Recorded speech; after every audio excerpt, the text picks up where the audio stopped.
Fuck, finally an Atlas game. What's up guys, it's the Game Bro coming back to you. It must be fucking Tuesday, we're checking out another shooter. Man, this was a real bitch to find in the wild too. We're checking out Blazion on the Super Nintendo. So many Atlas games command a hefty price tag these days, but that's not the real reason I'm putting my banana in Blazion's lips. In 1986, Atlas began developing games for other companies, followed by amusement equipment in 87, fucking karaoke in 89, as well as its first release under its own name, Puzzle Boy on the Game Boy. Fast forward to 92 and Atlas would dip its sack in the face of the arcade market, releasing Blazion as its first title. Developed by AI Co. and published by Atlas, Blazion was ported to the Super Nintendo in October the same year, but now was single player only with a lot of the shit from the arcade cut out. It's a side-scrolling shooter that has a pretty sick party trick similar to something Einhander would pull off 15 years later. But why isn't Blazion remembered like the PS1 pedestal pussy? Let's start with the plot. A united space force known as the Imperial Earth Army was launched past the solar system. When they returned, the army came back with bio-cyborg robots used to rape and pillage Earth. You take control of the Garland TFF-01, launch a surprise attack against the army, but with a special trick up its sleeve across 5 stages. The Garland is a missionary-only kind of girl whose idea of birthday fun has taken it in the rear for the last 30 seconds. Here's where it gets good though. Blazion knows you're gonna cheat, so it offers you the ability under its own watch as you capture enemy cyborgs to use however you please and kick them to the curb when you're done. Weapons include cannons, lasers, homing missiles, directional fire, bombs, and even fucking shields. Controls are typical 2004 girl tight. God, it's weird to add another year onto that, but that's where we're at now. 2 fingers nonetheless. If Gradius fucked R-Type, but in the softcore HBO kind of way, this is what you're left with. You get to instantly respawn too, which is always appreciated unless using it continue. Visually it's not too bad, but I don't feel like Mode 7 was fully taken advantage of. You get parallax scrolling, multiple layer backgrounds, large sprites, and a nice set of C-cups, but for whatever reason, the fact that they're not Ds just leave you wanting more. There's also some noticeable slowdown when the stream starts to get filled up.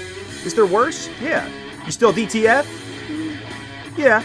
The scenes before the boss fights are pretty cool though. Small enemies are pretty pussy. Mid-bosses look cool, but like most new 8s, don't prove much of a challenge and are easy to get in the sack. When I got hot too, I would literally fuck anything that made eye contact. Bosses improve as the game progresses, leading to a final showdown with that asshole from Independence Day. The level variety is okay, it takes place in fucking space, which I love, and it's like some alien shit or whatever, but it starts off pretty slow with some effects giving me the spins. It takes about halfway through the 45-minute playthrough for the pacing to improve, and with a shit ton of downtime and dry hump and start, Blazion will be fuckload better at like 25 minutes max. With the difficulty, the hardest part is surviving. You ever get a boner in church when you were a kid looking at Emily, wondering what was under that robe, having to strategically plan out how to stand, sit, and kneel without anyone knowing your sin sword was saluting the Lord and Savior? Blazion is all about knowing which side to tuck it in on, and just how long you gotta wait to stand up before it flings out against those 2-year-old khakis. Soundtrack? Yeah, it's got one. It's not the best, but I fucks with it. It even got a compact disc release, which might be harder to find in the actual game. As of now, there's no box copies on the eBay, so a loose one costs you around 75 bucks. Expect to see complete copies when they are there for probably about 150. As I said earlier, I've been on the hunt for this for years, so finding it in the wild was a crowning achievement. It's one of the mid-tier releases on the Super Nintendo, and it's like taking a 7.5 you met at Petco back to your place for some doggy style. You don't finish, but totally tell your bros how you bagged a dime that works at Fresh Pet instead. If you collect, it's a must for shooter fans or the Super Nintendo. Being Atlas' first dive into the arcade world, there's definitely some history and a reason to add it to your own personal collection. It's not the best pick up and play as it takes a few ways to really get it up, does have some decent replay value with all the special features on offer. I really like this game for its originality or willingness to step outside the box. And most boxes are fucking forget, but to the right person, it's worth sticking with. If Steel Empire was the rebound, Blazion is the girl you settle down with for a bit. Finish inside without the IUD and hope you don't become a DAD. You bros worry you're simping over some B-grade ass, but let me tell you, there's nothing like finding good pussy in the wild. Blazion is worth the wait, it's worth the price tag, it's worth taking the kids to Chuck E. Cheese so you can stuff their mom whenever you please. All I know is there's nothing like the thrill of the hunt, and even though it's taken this long, there's no replacement for saying,